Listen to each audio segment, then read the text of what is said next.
Assalamualaikum warahmatullahi wabarakatuh. Apa khabar semua? Harap awak semua sihat. Tak lama lagi sekolah dah boleh masuk kan? Malam ni cikgu tak buat Zoom. Kita cuma belajar, cikgu cuma record kita punya video ni.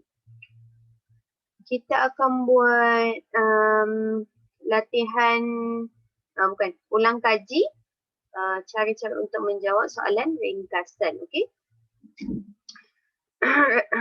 Sebenarnya kat sekolah dah belajar kot ringkasan ni.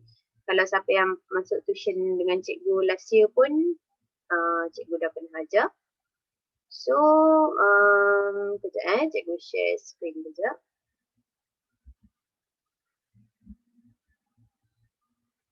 Okay. Ringkasan. Tengok Tips untuk menjawab ringkasan. Yang pertama, anda digalakkan untuk menggunakan ayat sendiri tanpa mengubah maksud asal. Maksudnya, bila awak dapat latihan soalan ringkasan tu, kita galakkan cikgu kalau boleh nak awak buat ayat awak sendiri. Tapi jangan sampai maksud ayat tu lari pula. Kang tak dapat markah pula. Okay? Lepas tu dia cakap nombor 2, ambil isi daripada petikan sahaja. Maksudnya untuk ringkasan awak jangan pandai-pandai tambah isi awak sendiri. Okay?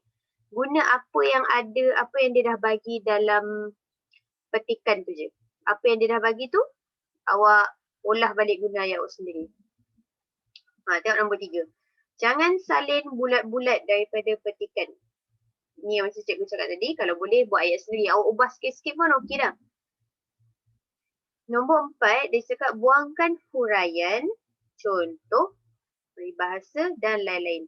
Biasanya macam contoh dia dah bagi isi penting kan. Betul isi penting. Lepas tu lepas ayat isi penting tu dia akan bagi tahu hal ini kerana ataupun sebagai contoh bla bla bla. Yang tu jangan ambil, potong terus. Yang tu tak penting, okey? Lepas tu tengok last dia kata biasanya jika terdapat penanda wacana, ni macam cikgu cakap ni. Seperti selain itu, tambahan pula, maksudnya isi yang dikehendak mungkin terkandung dalam ayat tersebut. Maksudnya kalau awak jumpa dalam petikan yang dia bagi tu, contoh dia bagi ayat pertama kan, isi penting bla bla bla.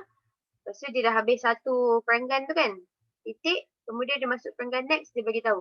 Selain itu, kita juga perlu apa-apa lah kan. Itu maksudnya itu petanda isi seterusnya ada dekat situ. Okey? Okey, kita tengok contoh pula. Kita tengok format. Macam mana nak buat ringkasan? Tengok yang pertama, tulis tajuk. Dalam kurangan ni kan, cikgu tulis tajuk. Maksudnya, kalau dia minta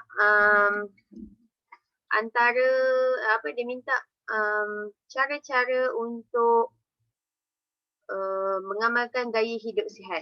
So, awak tulis lah, antara cara untuk mengamalkan gaya hidup sihat ialah atau adalah. Ialah adalah tahu kan cikgu dah ajar. Ialah adalah. Lepas tu terus masuk isi yang pertama. Contoh tadi, antara cara untuk mengamalkan gaya hidup yang sihat ialah kita perlu sentiasa bersenam. Titik. Lepas tu masuk penanda wacana. Selain itu, kita juga perlu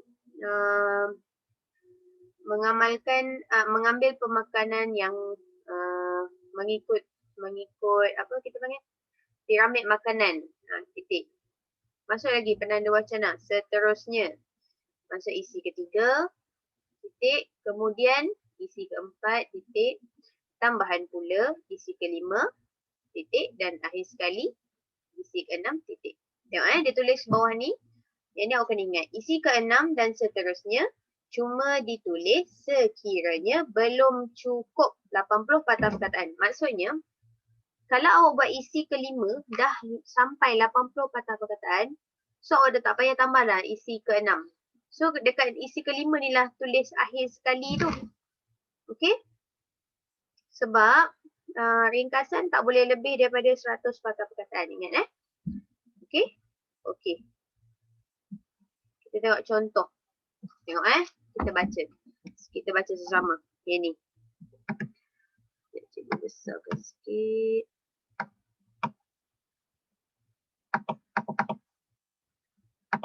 Okey, tengok petikan yang dia bagi. Apabila tiba musim perayaan, para pengguna akan sibuk membeli belah barangan keperluan. Kebiasaannya, mereka akan membeli belah pada saat-saat akhir apabila aura dan kemeriahan suasana perayaan itu telah mula dirasai.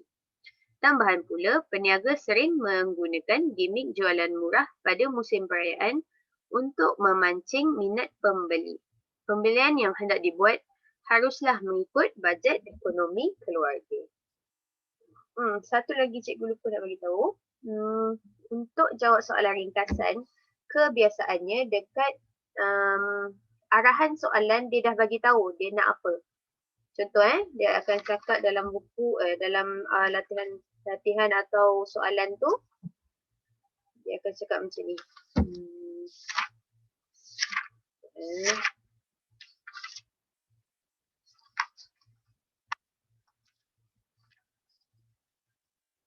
Okay, contoh dia akan cakap baca petikan di bawah dengan teliti.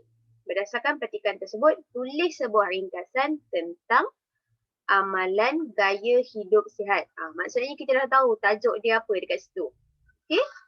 So, tulislah tajuk dia kat sini. Tengok ni. Antara langkah penjimatan pada musim perayaan adalah apa? Ini masuk isi pertama. Dengan melakukan pembelian berdasarkan bajet ekonomi keluarga. Ni nampak dekat sini. Pembelian yang hendak dibuat haruslah mengikut bajet ekonomi keluarga. Okey. Lepas tu, masuk penanda wacana. Selain itu, lepas tu kita carilah isi kedua. Kegerahan membuat persediaan dan menyambut hari perayaan memang tidak dapat disangkal lagi. Pengguna diingatkan supaya tidak membeli barang keperluan pada saat-saat akhir sebelum menjelamnya perayaan. Ni isi kedua. Masuk kat sini. Selain itu, pengguna disarankan untuk tidak membeli barangan keperluan pada saat-saat akhir.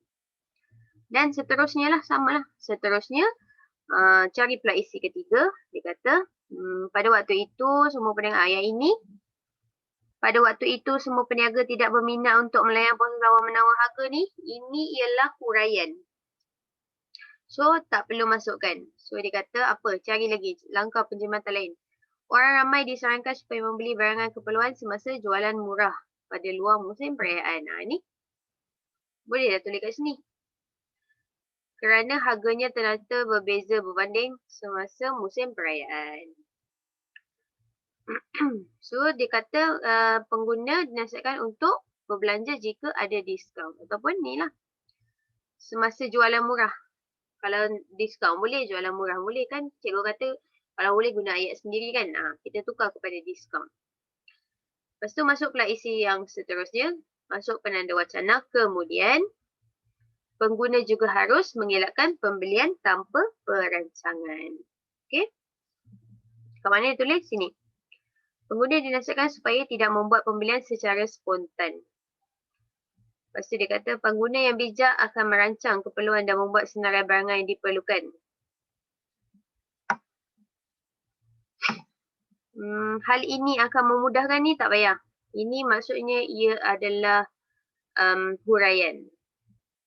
Lepas tu kita tidak sepatutnya terpengaruh bla bla bla ni pun huraian tak perlu masuknya. Tak perlu masuk.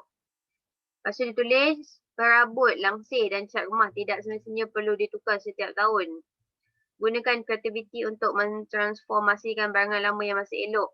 Yang ni okey, boleh masuk sini. Nampak cikgu masuk kat isi nombor 6. Pengguna boleh mengubah barangan lama yang masih elok supaya menjadi baru. Lepas tu dia cakap, begitu juga dengan juadah hari perayaan yang dihidangkan. Pengguna perlulah mengetahui anggaran tetamu yang akan berkunjung ke rumah pada hari perayaan. So, tengok cikgu tulis isi yang ketujuh. Akhir sekali, pengguna disarankan untuk membuat bajet bilangan pengunjung yang akan datang ke rumah. Titik. So, So boleh bezakan yang mana satu huraian, yang mana satu isi penting. Contoh tak payah masuk, peribahasa tak payah masuk, huraian tak payah masuk. So make sure 80 hingga 100 kata perkataan. Okay. Kalau tak faham, boleh tanya. Kemudian latihan ni kena hantar malam ni juga. Cikgu akan ambil markah ni untuk markah penilaian bulan 2. Okay. So kalau ada apa-apa, boleh tanya cikgu dekat grup WhatsApp. Okay. Terima kasih.